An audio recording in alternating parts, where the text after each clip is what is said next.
Sí, se escucha, ingeniero. Se Sí, escucha, ingeniero. ingeniero. Gracias, buenas tardes a todos.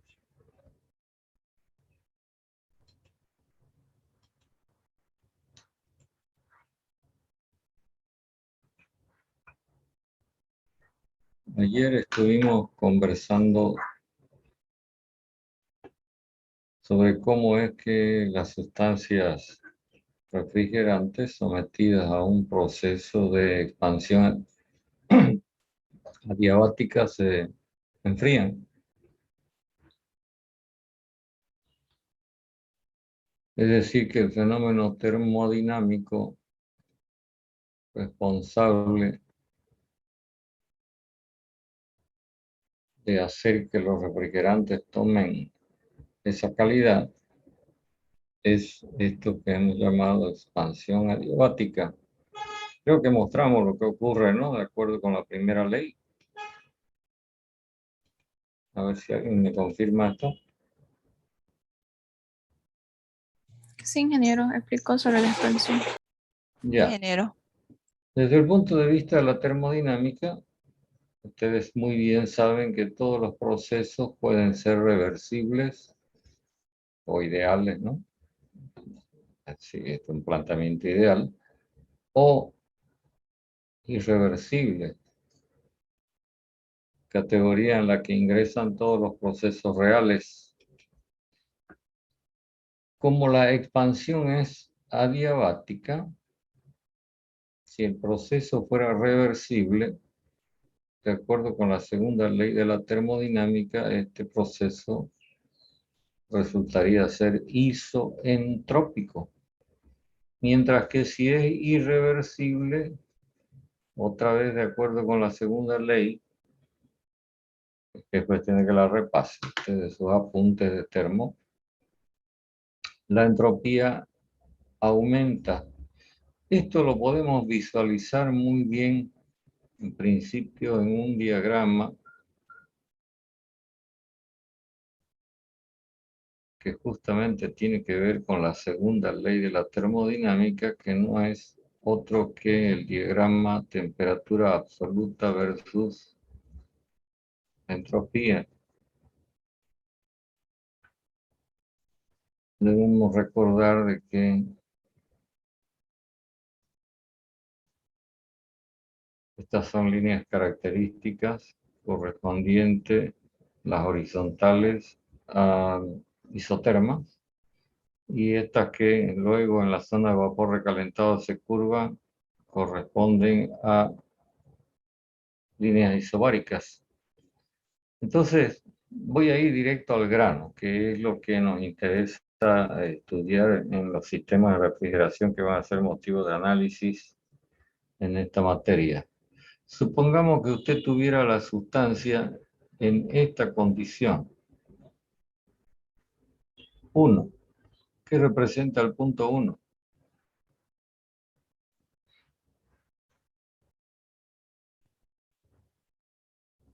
Estoy escuchando, esperando su respuesta. ¿Qué representa el punto 1 en el diagrama TS? Por supuesto que es el estado en el que se encuentra el refrigerante antes de ser expandido. ¿Pero en qué condición está? A ver, alguien que me pueda responder. Temperatura ambiente. No. Está la temperatura T sub 1, que ya después vamos a hablar de qué valor se trata, y a la presión P sub 1, pero ¿en qué condición particular está? Estamos hablando de fluidos. En este caso, ¿Líquido comprimido? Líquido. pues, líquido saturado. ¿No ve que está sobre la curva izquierda de la campana? Es necesario que repasen termos porque veo que estamos perdidos en el espacio. No vemos ni el sol ni la luna. Entonces, supongamos, vuelvo a repetir, que la sustancia que va a ser sometida a este proceso de expansión adiabática se encuentra en esta condición 1, como líquido saturado a esta temperatura T1, a esta presión P1.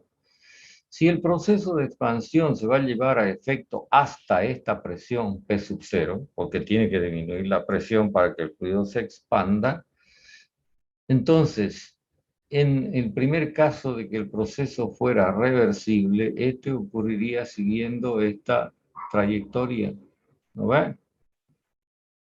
Desde el punto 1 hasta el punto 2, es decir, a entropía constante. ¿Qué representa el punto 2? Mezcla.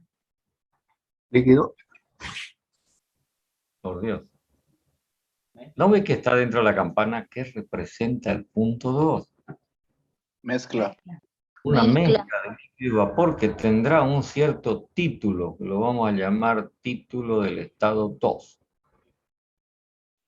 Lo importante, que es en lo que estamos insistiendo todo el tiempo, es que como consecuencia de la expansión, en este caso reversible, observe que la temperatura cambia de T1 a T0. Y en estas sustancias, por las propiedades que ofrecen, esta temperatura T0, lógicamente alcanza valores que van a ser con certeza menores que la temperatura ambiental.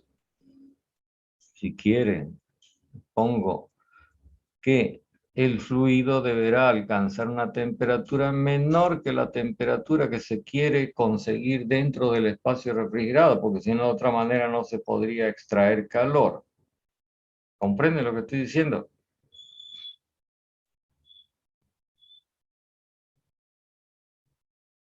Bueno, no responde. Y a ver, veamos cuántos son. 28, 27 personas presentes. Como que si fuera ninguna, como si fuera nadie. Ya, si el proceso es irreversible, pero la expansión también es desde la presión P1 hasta la presión P0, entonces va a ocurrir de acuerdo con esta representación gráfica. ¿Ve? ¿Por qué utilizo la línea de trazos? A ver, respóndame.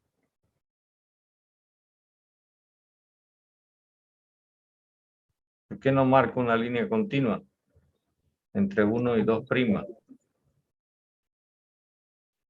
Porque es un proceso real. Es un proceso real. Porque es un proceso real, exactamente, y no se conoce la trayectoria de los procesos reales.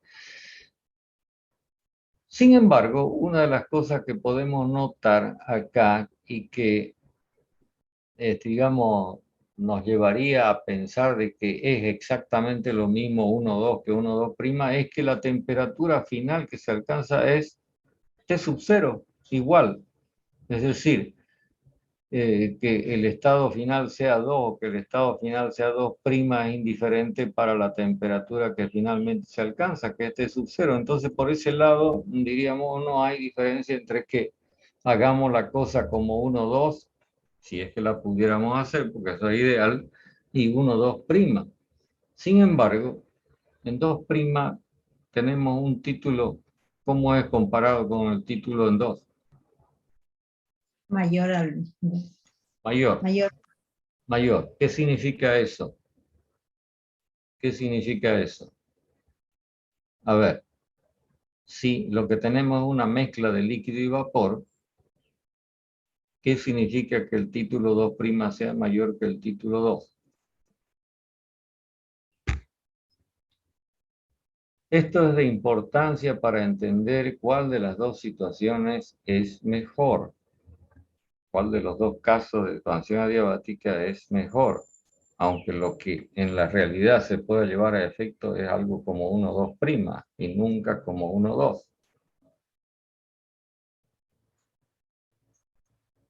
A ver, en 2 hay líquido y hay vapor.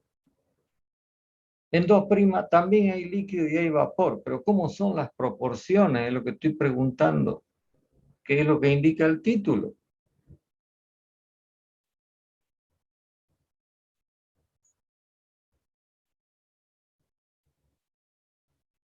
Nadie responde. ¿Por qué el título en 2' es mayor que en 2? Hay más cantidad de vapor. Porque hay más cantidad de vapor respecto del líquido que en 2, ¿no? Esto en 2'. Entonces ahora viene la pregunta, y así van a ser los exámenes. Así que vaya teniéndolo en cuenta. ¿Qué conviene más? ¿Que el resultado final de la expansión fuera 2 o sea 2'?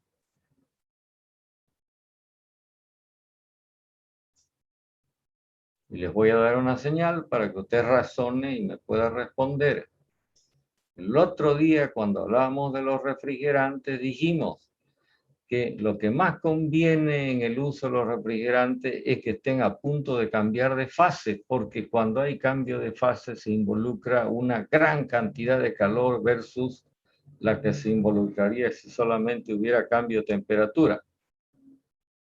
¿Cierto? Entonces uno tiene que razonar de la siguiente manera. El refrigerante ahora es una mezcla de líquido y vapor, y en esas condiciones lo voy a usar. Entonces, ¿qué me conviene? ¿Que haya más líquido o que haya menos líquido?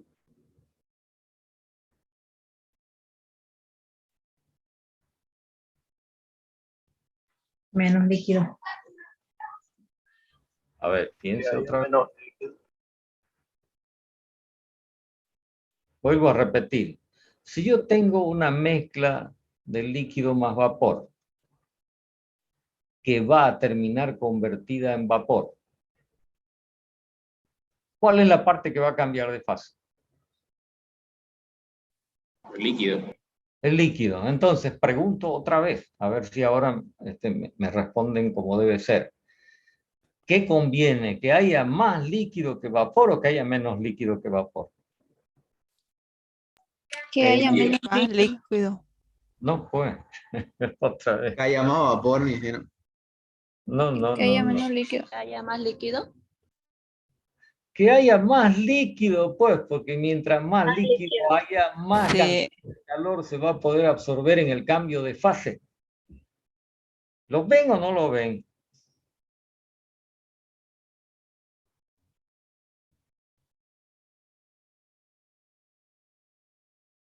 Vuelvo a preguntar, ¿está claro o no está claro lo que estoy planteando?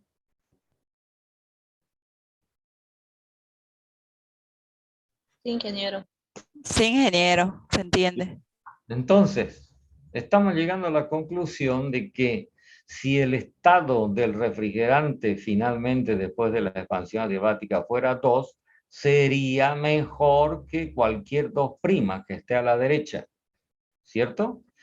Esto se va a traducir y lo van a ver más claramente cuando incursionemos en el análisis del sistema de refrigeración que va a ser motivo de estudio en esta materia. Y si quieren le voy adelantando porque yo lo anoté cuando hablábamos del programa La Materia. Este asunto que estamos poniendo de manifiesto va a quedar traducido por un parámetro del sistema de refrigeración, por compresión particularmente, que se llama efecto refrigerante, que tiene que ver con la cantidad de calor que puede absorber el refrigerante cuando pase por el espacio refrigerado. Entonces, está claro que en cuanto a temperatura hay empate, pero en cuanto a la cantidad de calor que puede absorber el refrigerante posteriormente, cuando ya está siendo usado, es mejor el proceso 1,2 que el proceso 1,2'.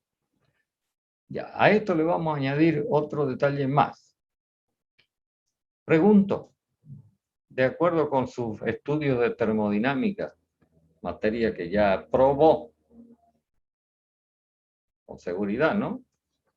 A no ser que haya alguno que está saltando y está haciendo las cosas de nuevo y con esto más de yapa. ¿En qué tipo de máquina teóricamente se puede llevar a efecto una expansión como la 1,2? Y eso le tiene que recordar cosas que usted vio en termodinámica.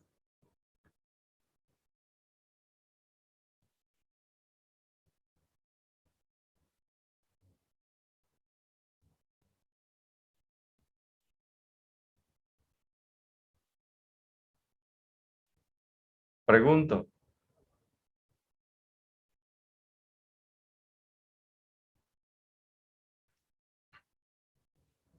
Esto me está haciendo pensar de que aprobaron la materia de un modo un poco extraño,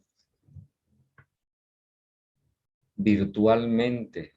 Y cuando uno la aprueba virtualmente significa que no sabe nada.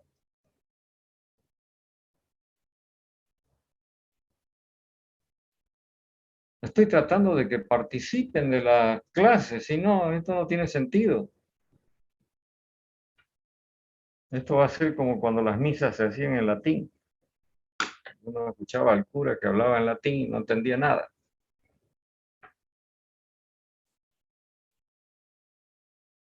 ¿Entiendes lo que digo o no? Bueno, para poder seguir avanzando, voy a tener que contestarme yo nomás. Podría ser en una turbina, pero como el proceso es reversible, esta turbina sería una turbina ideal. ¿Qué característica tiene una turbina ideal? ¿O cómo se traduce una turbina ideal? ¿A través de qué parámetros?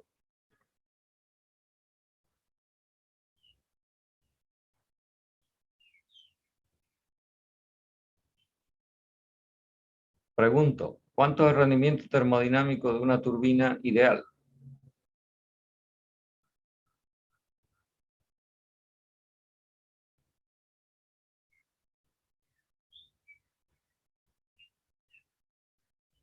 No los escucho. Del 33%.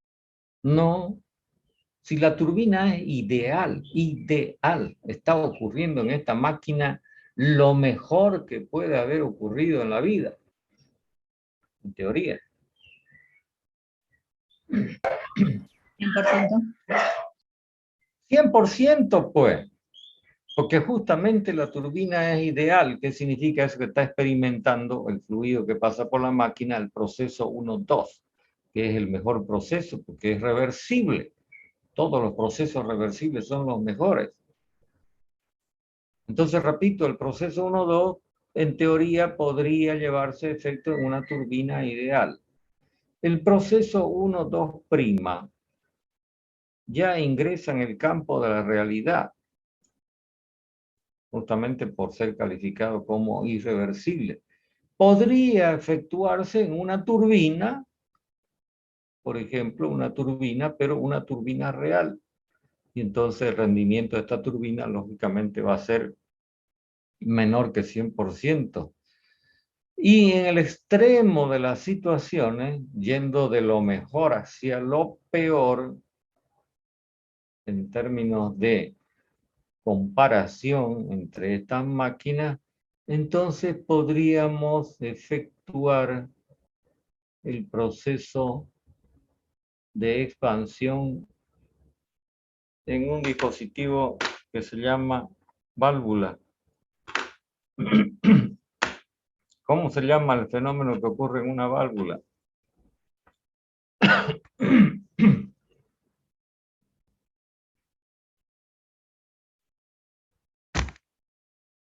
Pregunto a todos los presentes en espíritu.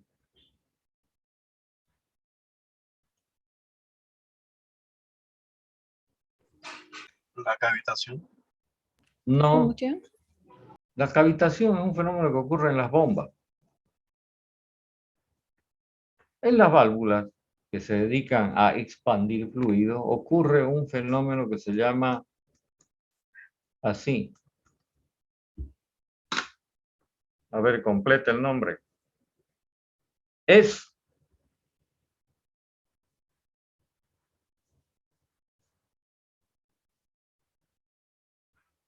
Estrangulamiento. Estrangulamiento. Estrangulamiento, que tiene la característica de ser un fenómeno de este tipo, ¿no? ¿Qué es H? Entalpía. Entalpía. Estamos hablando de un fenómeno isentálpico. Lo destacable de este fenómeno de estrangulamiento es que se trata de un fenómeno muy irreversible. Tan irreversible es que, a diferencia de lo que ocurre en una turbina real, que puede entregar un cierto trabajo mecánico, producir un cierto trabajo mecánico durante la expansión del fluido, este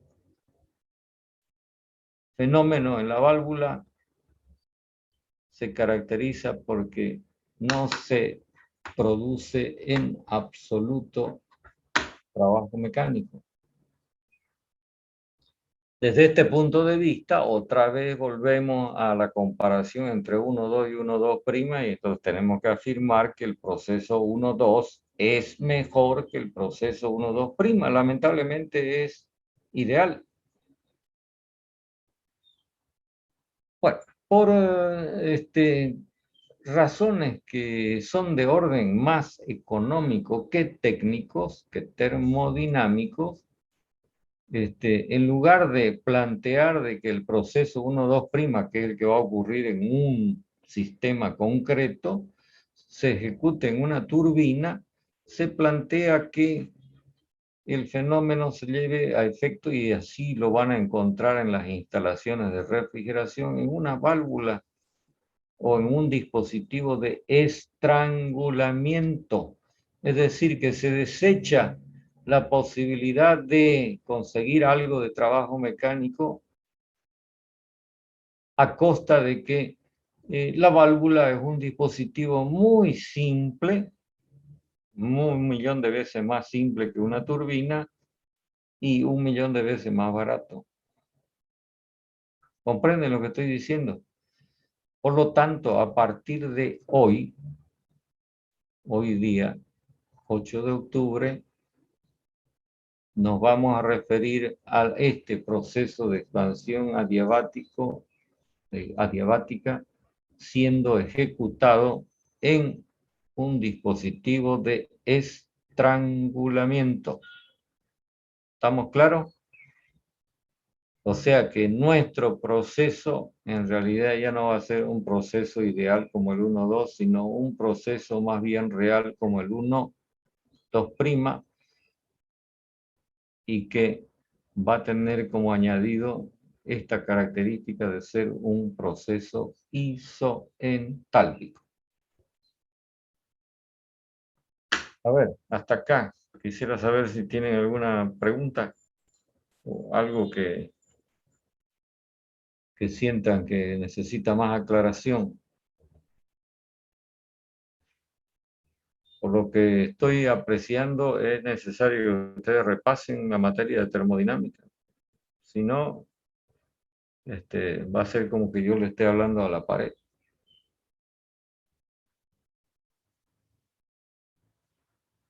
¿Comentarios?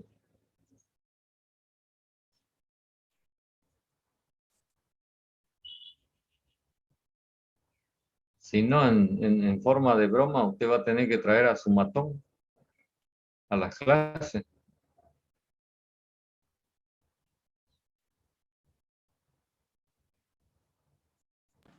Ingeniero, Bueno, diga.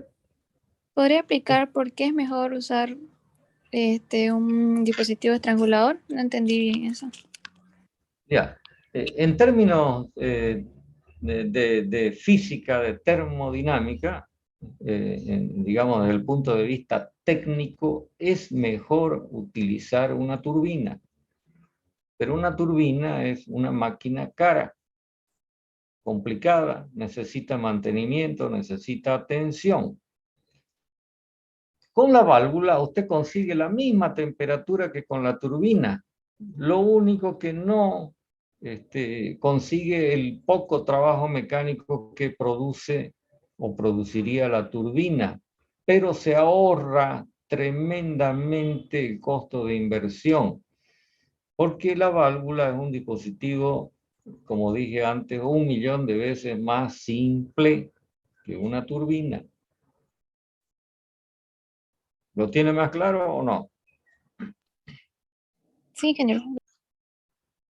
No se olviden que cuando se diseña y se construye un equipamiento, no solamente se ve el aspecto técnico, usted le podría poner todo lo de lujo que pueda conseguir, sino también se cuida el bolsillo, ¿verdad? ¿O no es así? Sí, ingeniero. Bueno, entonces, ya sabemos que el proceso 1,2' va a ser nuestro proceso patrón de expansión adiabática para que el refrigerante tome la condición de tal, es decir, se ponga a la temperatura T sub 0 suficientemente frío como para poder mandarlo al espacio refrigerado y provocar la absorción de calor por parte de este. Y entonces a eso me voy a referir a continuación. Para ello tengo que borrar. ¿Puedo borrar? Ingeniero. Sí, ingeniero. Ok, entonces volvamos otra vez a lo que empezamos charlando al comienzo de la materia. Esto representa, como usted ya sabe, el espacio refrigerado dentro del cual se quiere conseguir una temperatura menor que la temperatura ambiental. Y hemos dicho que el método que vamos a estudiar, que es el utilizado hoy en día prácticamente, diría, por el 100% de los equipamientos, es introducir en el espacio refrigerado al refrigerante previamente preparado, es decir, frío, para que cuando esté dentro del espacio refrigerado absorba calor de todo lo que esté contenido en él y entonces produzca la disminución de temperatura hasta alcanzar el valor T sub D y lógicamente que se mantenga este valor. Entonces, volvamos a lo que habíamos planteado recién. Supongamos que esto es una válvula de estrangulamiento y entonces usted tiene el líquido 1 del gráfico anterior que sometido al estrangulamiento se convierte en 2'. Es decir, este líquido saturado se convierte en una mezcla de líquido y vapor saturados, pero ya a la temperatura T sub 0, que es menor que la temperatura T sub D. Como se trata de una mezcla de líquido y vapor, esta puede caminar por dentro de una tubería. Entonces, de esta manera podemos nosotros introducir, atravesando la pared del espacio refrigerado, en el interior la mezcla de líquido y vapor para que empiece a absorber calor. La primera cosa que debemos preguntarnos es, ¿debemos soltar y dejar que la mezcla de líquido y vapor entre en contacto íntimo con lo que está contenido en el espacio refrigerado o no?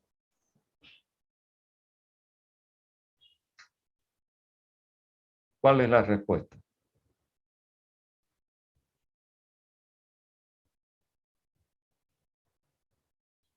El otro día yo les encomendé que usted vaya mirando información sobre los refrigerantes, sus propiedades, etcétera, etcétera, etcétera. Entonces, cuando uno conoce eso, sabe si lo que estamos planteando ahora como pregunta va a tener una respuesta u otra.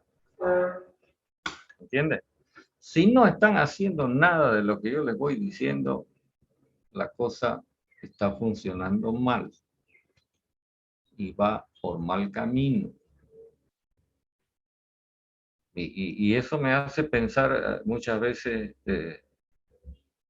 en cosas malas, que hay mucha gente que se inscribe en las materias y está lógicamente pensando en que alguien les va a hacer el examen, se los va a responder y usted va a pasar la materia como que si fuera un avión, un jet. Pero al fin de cuentas, si la cosa ocurre así, ocurriera así, no es a mí al que hacen daño. Son ustedes mismos, porque van a ser unos licenciados en ciencias ocultas.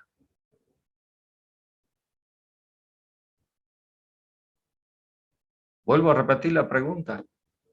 ¿Qué piensa usted? ¿Es factible poner en contacto íntimo al refrigerante con lo que está dentro del espacio refrigerado o no habría que hacerlo? O pregunto de otra manera, ¿de qué va a depender esto?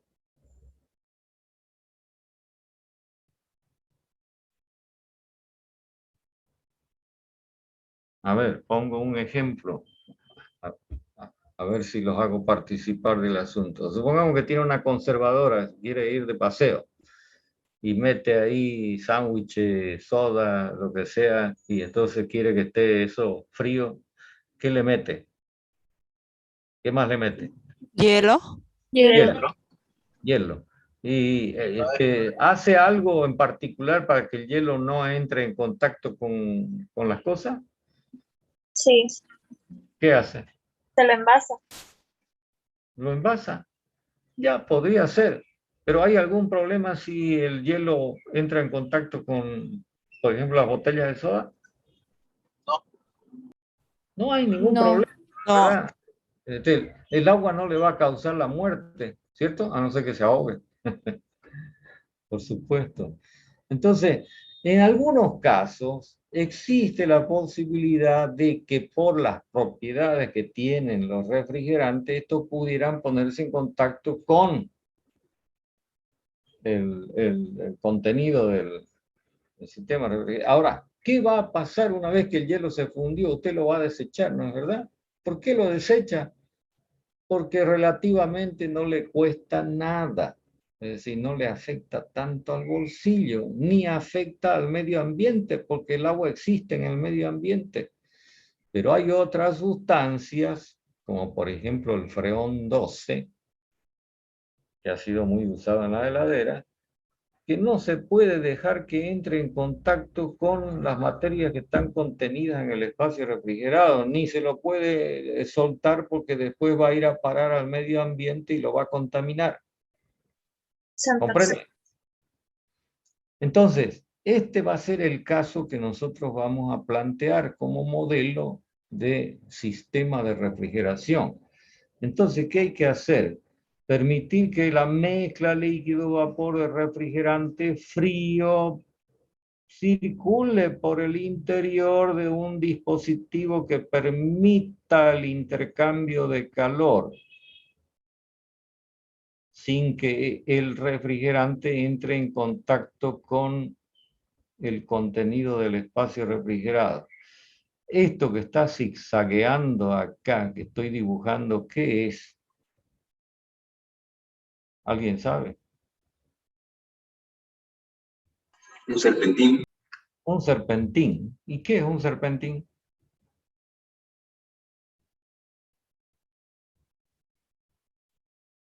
Vamos, descríbalo en términos sencillos. Supongamos que usted no estudia ingeniería industrial, usted es un tipo de la calle y dice, esto es un serpentín. ¿Qué vería usted si lo mira y lo toca? ¿Qué estaría tocando?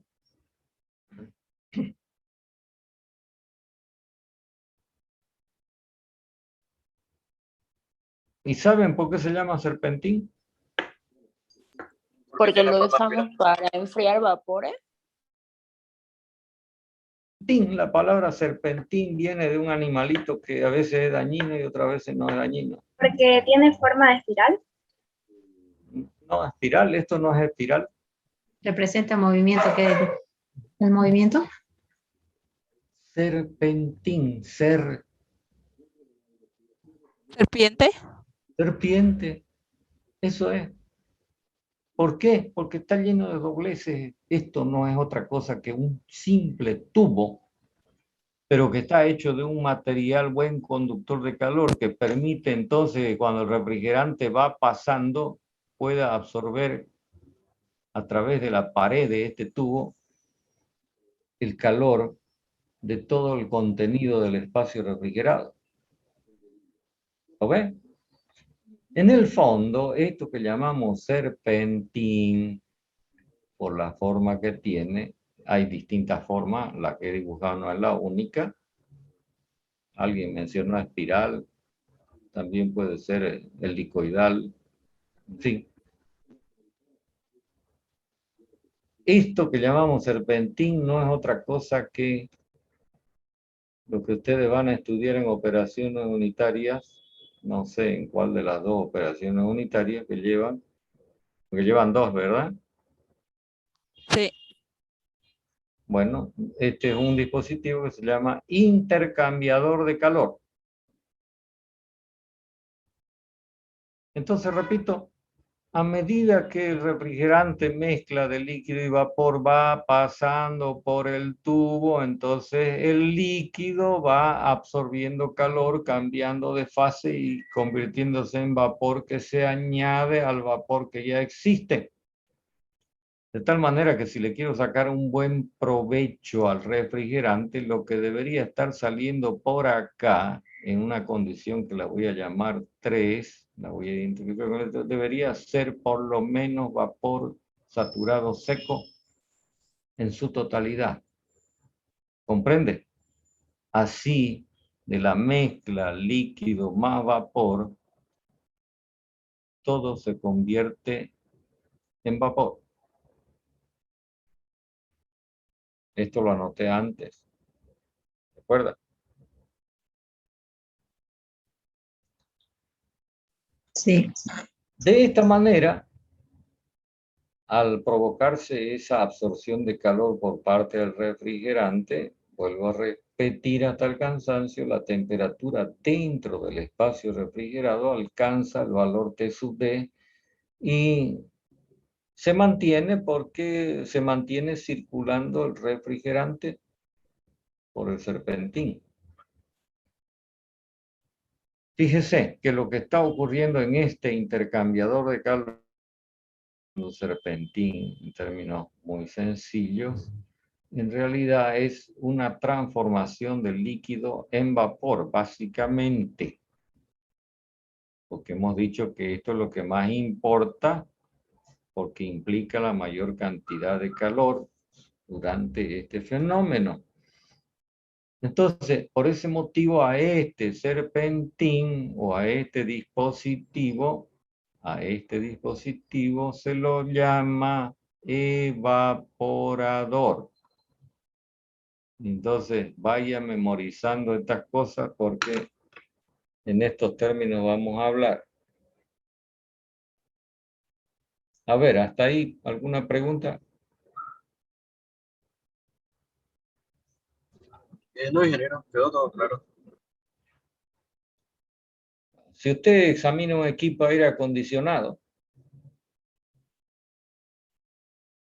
si por la parte de adentro de las habitaciones, usted encuentra una parte del equipo, ¿no es verdad? ¿Qué parte es? El evaporador, la parte encargada de absorber calor de todo lo que esté contenido en el cuarto. Me estoy refiriendo concretamente a los sistemas de aire acondicionado que se llaman split, porque la otra parte está en el exterior. Más adelante, cuando conozcamos todo el sistema, vamos a poder conversar más, con más precisión. Bueno, no nos queda mucho más tiempo. Entonces, preguntas antes que nos despidamos. Hasta el próximo jueves.